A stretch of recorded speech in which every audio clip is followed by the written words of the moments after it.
So, how is China suppressing the Tibetan language? What kind of tactics are we seeing?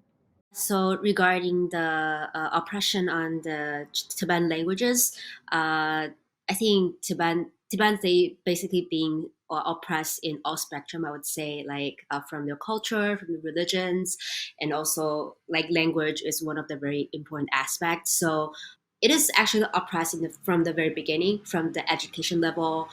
They are basically receiving Mandarin Chinese education. They are not getting much resources on how to learn Tibetan properly. This isn't the first time we've seen these kind of tactics. So, how effective have they been?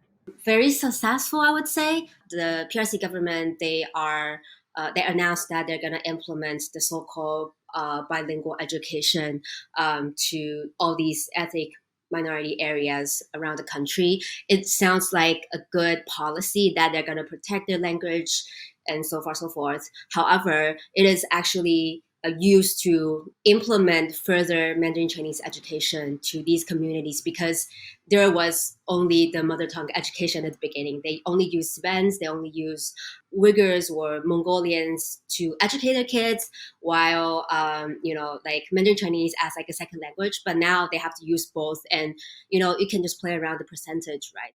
How are communities reacting to these tactics? What are they doing to keep their language and their culture alive? First of all, of course, protest is a really important mean.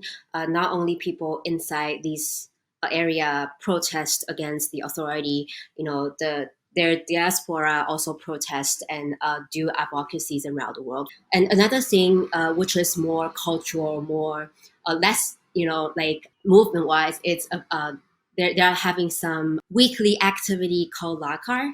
They use like Lakar means white, literally means White Wednesday.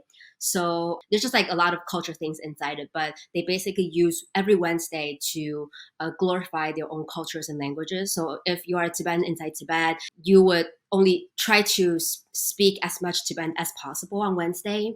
You eat Tibetan food, you dress in Tibetan dresses, you buy in Tibetan shops, so on and so forth.